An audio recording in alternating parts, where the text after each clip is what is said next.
Assalamualaikum warahmatullahi wabarakatuh. Masih bersama saya Cungkring yang bekerja sebagai pengacara pengangguran banyak acara.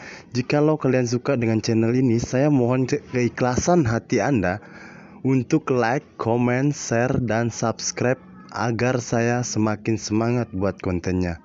Kali ini saya akan merangkum alur cerita film Undisputed 4 Yuri Boyka yang bergenre action yang disutradarai oleh Todor Chkavkanov dan diperankan oleh Scott Adkins. Film Undisputed sebenarnya mempunyai season, yaitu Undisputed 1, 2, 3. Dan dikarenakan saya punya film Undisputed 4, jadi film ini yang saya rangkum alur ceritanya. Ya, semoga aja kalian suka. Oke, ambil posisi kalian. Jangan lupa pakai headset. Mari kita saksikan. Oke, lanjut. Cerita berawal di sebuah kota Kiev, Ukraina, tepatnya di arena underground. Dari kegelapan terdapat sosok pria yang sedang merenungi nasibnya. Yang tidak lain seorang pria itu adalah Yuri Boyka, sang petarung legendaris, yang menyatakan bahwa ia merasa berdosa dan menghabiskan 10 tahun terperangkap di dalam gelapnya neraka karena pertarungan yang ia lakukan. Tapi setelah ia berpikir berulang kali, akhirnya dia mendapatkan jawaban bahwa mungkin saja Boyka ditakdirkan untuk menjadi seorang petarung sejati yang pernah ada dan akan menjadi seorang legenda.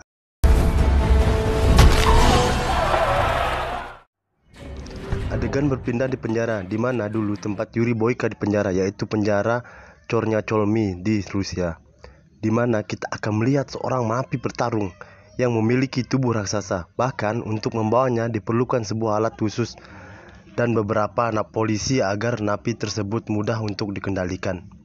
Dan yang membuat saya heran adalah ternyata lawan si raksasa merupakan petarung yang memiliki tubuh pendek. Dengan tubuh besarnya, si raksasa pun tak mempan terhadap serangan lawannya. Dan justru si tubuh pendeklah yang harus menerima pukulan berkali-kali hingga membuatnya sekarat. Di sisi lain terlihat Boyka yang sedang menuju gereja dan memberikan sebuah kitab, dan pendeta di sana pun berbicara dengan Boyka dan menyatakan bahwa itu adalah pertandingan terakhirnya yang kita lihat di adegan awal tadi. Dan pendeta pun menasihati Boyka bahwa kekerasan bukanlah jalan untuk menuju keselamatan dan tidak baik dikelilingi oleh kekerasan.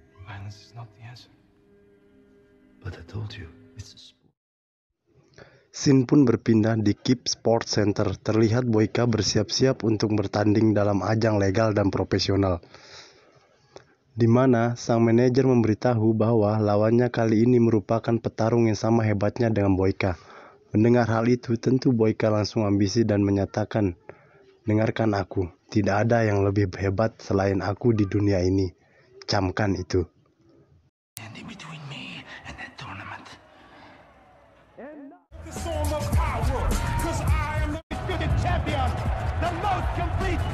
Pertandingan pun berlangsung sengit, di mana sang petarung menyerang satu sama lain.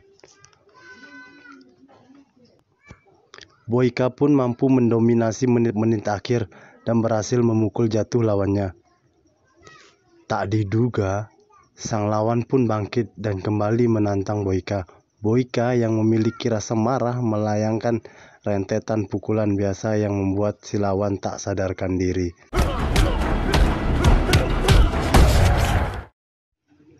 Berkat kemenangannya itu, Boyka pun ditawarkan untuk ikut dalam sebuah turnamen internasional di Budapest, di mana turnamen tersebut merupakan ajang yang sangat bergengsi di dunia.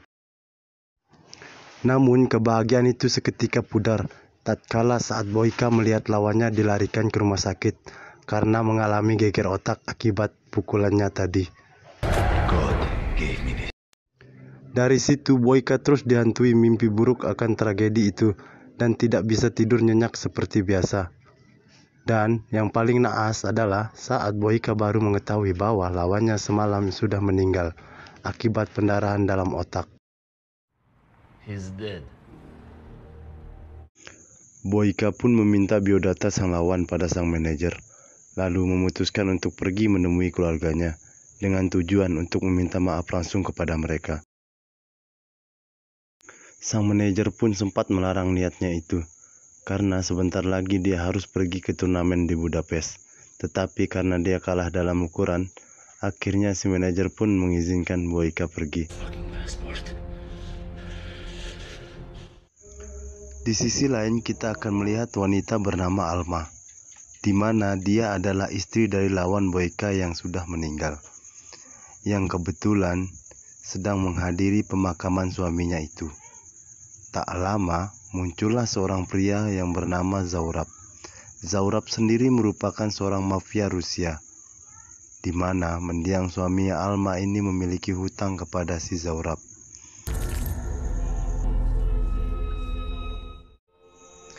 Yang mana alasan suaminya mengikuti berbagai turnamen bela diri adalah untuk melunasi hutangnya kepada si Zaurab ini.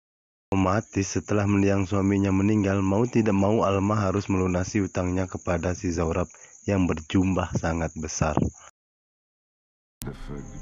Karena Alma tidak mempunyai uang sebanyak itu, Zaurab memberikan pilihan agar Alma bekerja di bar miliknya sampai semua hutang suaminya lunas. Sementara itu terlihat Boyka dalam perjalanan menuju ke Rusia untuk menemui Alma. Namun saat sampai di pos perbatasan, dia sempat tegang karena mereka jika mengetahui identitas aslinya, maka Boyka bisa langsung ditangkap dan dimasukkan ke penjara. Secara dia masih berstatus sebagai narapidana di salah satu penjara di Rusia tersebut. Saat sampai, Boyka langsung pergi ke tempat Alma, di mana si Alma merupakan guru di sebuah perguruan bela diri yang dibangun oleh mendiang suaminya. Dan tak lama muncullah seorang pria yang membawanya pergi dari sana. Boyka pun bertanya kepada si penjaga di sana, kemana si Alma pergi. Dan tak butuh waktu lama, Boyka pun tiba di sebuah tempat semacam bar, yang di sana diadakan semacam fight club ala tarung derajat, yang menampilkan dua petarung yang sedang bertanding di atas ring. Faktanya itu adalah bar milik si Zaurab, di mana Alma terpaksa bekerja di sana sebagai pelayan untuk melunasi semua hutang suaminya. Saat Boyka mencoba berbicara kepada Alma, Zaurab pun menyuruh ajudannya untuk memeriksa dan mengusirnya dari bar tersebut karena dianggap sudah mengganggu Alma yang sedang bekerja. Boyka yang memiliki emosi setara Gatot Kaca tentu tidak begitu saja pergi dan tetap ingin berbicara dengan Alma. Hingga saat si ajudan menyuruh anak buahnya untuk melakukan kekerasan, disitulah mereka melakukan kesalahan besar karena mereka tidak sepadan dengan Yuri Boyka sang legenda.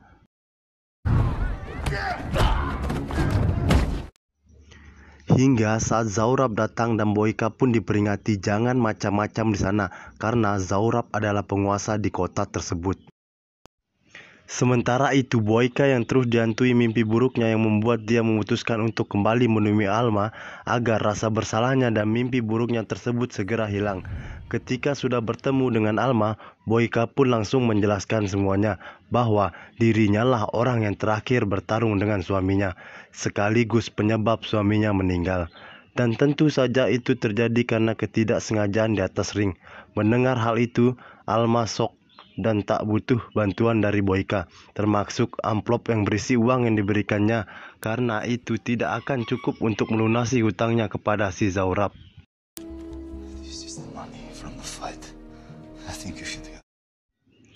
Untuk itu Boyka pun melakukan sesuatu yang tak terduga, yaitu menemui Zaurab dan membuat kesepakatan dengannya di mana dia akan menjadi petarungnya dan bertarung dalam 3 pertandingan dan meminta Zaurab akan melunaskan semua hutang Alma.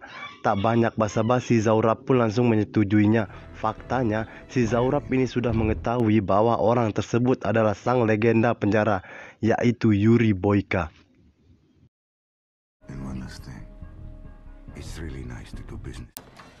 Esoknya saat Boyka pergi latihan, datanglah Alma untuk memberitahunya bahwa Boyka tidak perlu melakukan itu untuk dirinya karena Alma masih bisa membereskan masalahnya sendiri. Tapi Boyka pun menjawab bahwa dia tidak melakukan itu untuk Alma tetapi untuk dirinya sendiri agar rasa bersalah itu hilang dan membuktikan bahwa Boyka tulus meminta maaf dan bertanggung jawab atas kematian mendiang suami. Tiba di tempat salah satu latihan di kota tersebut, Boyka kembali mendapat masalah saat orang-orang di sana rese kepadanya. Namun untuk Boyka itu semua hanya masalah kecil sebesar upil yang tidak seberapa baginya. Tiba hari pertandingan pertama, Boyka pun harus melawan salah satu petarung kelas menengah, di mana Boyka menunjukkan kehebatannya di depan para penonton, termasuk Zaurab yang menyaksikan langsung di lantai atas.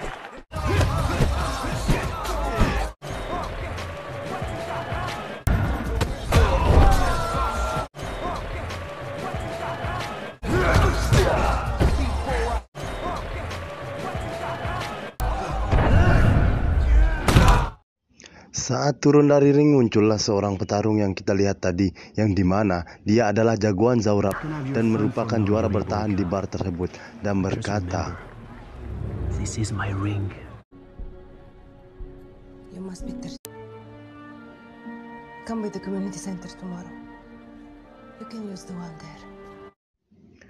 Esoknya Boyka pun pergi ke tempat latihan milik Alma dan mendiang suaminya, yang mana tempat latihan itu adalah penyebab mereka berhutang kepada Zaurab karena dibangun dari uang hasil pinjaman milik Zaurab. It's not bothering you, the training? No. Singkat cerita, esok malam pun tiba. Boyka terlihat sudah bersiap bertarung di pertandingan keduanya, yang mana ia harus bertarung melawan dua petarung sekaligus, dan itu merupakan peraturan yang dibuat oleh si Zaurab agar pertandingan semakin menarik.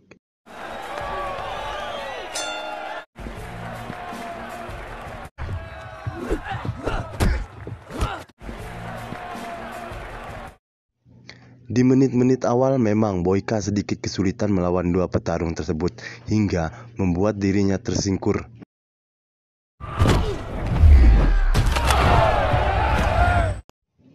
Tetapi karena melihat Alma dengan pakaian yang belum selesai dijahit, Boyka pun langsung semangat dan langsung mengalahkan mereka berdua.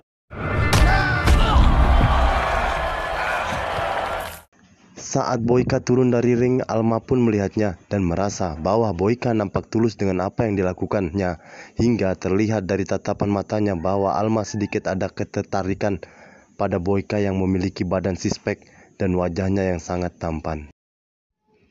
Esoknya saat Boyka pergi latihan, Alma pun menghampirinya dan mengobati luka bekas pertandingan semalam. Di sisi lain, kita akan melihat Zaurab sedang berbicara dengan salah satu kepala sipir penjara, di mana Zaurab memintanya untuk membawakan si raksasa yang kita lihat tadi di awal agar bisa bertarung dengan Boyka. Koszmar the nightmare. Hingga saat pertandingan akhir tiba, Boyka pun langsung naik ring dan akan bertarung dengan sang juara bertahan.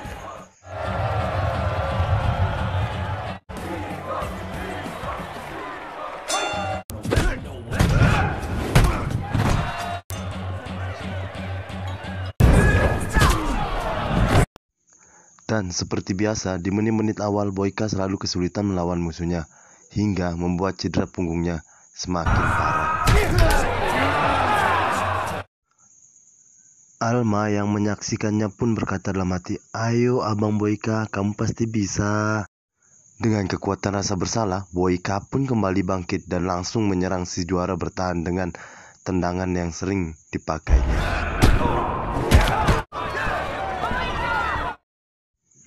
Tak butuh waktu lama, si juara bertahan pun langsung tak sadarkan diri dibuatnya.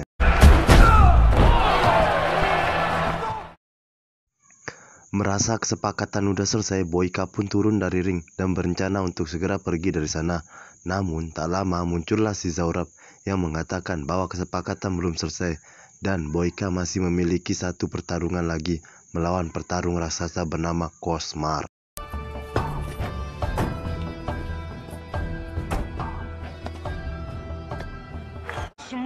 Hingga saat si Koszmar tiba, tubuhnya pun dikerangkeng dan nampak membuat Boyka dan Alma terkejut.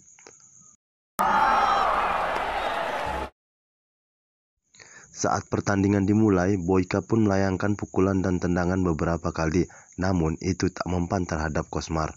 Hingga Koszmar menggunakan jurus kepala botaknya, Boyka pun tak sadarkan diri dibuatnya.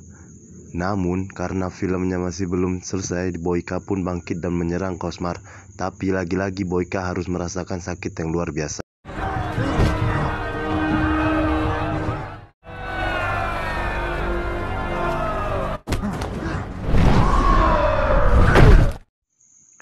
Setelah berkali-kali dilumpuhkan, akhirnya Boyka berinisiatif untuk melakukan kuncian kepada Cosmar, dan tak diduga strategi itu berhasil hingga membuat si Cosmar terlempar keluar dari arena.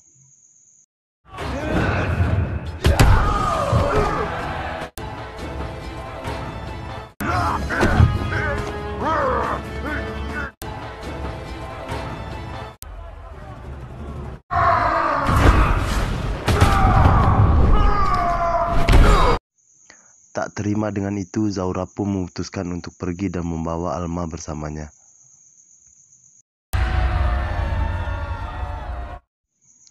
Hingga saat Boyka menyadarinya, Boyka pun langsung dipukuli oleh anak buah si Zaurab. Dari situ terjadi pertarungan dan sedikit tembak-tembakan, di mana semua anak buah Zaurab akhirnya bisa dilumpuhkan oleh Boyka seorang diri.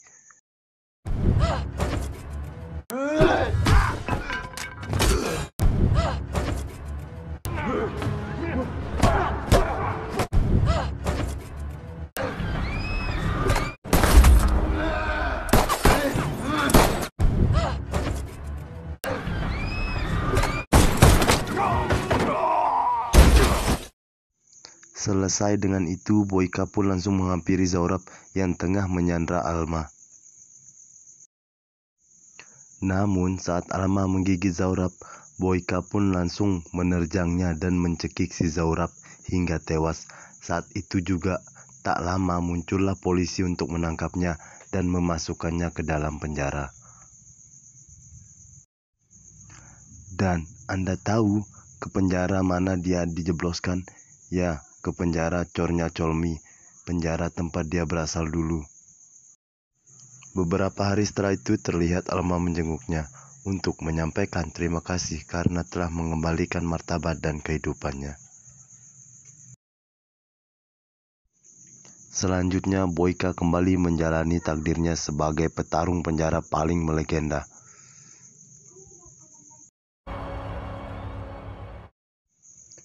Dan film pun selesai, ending yang memboykakan.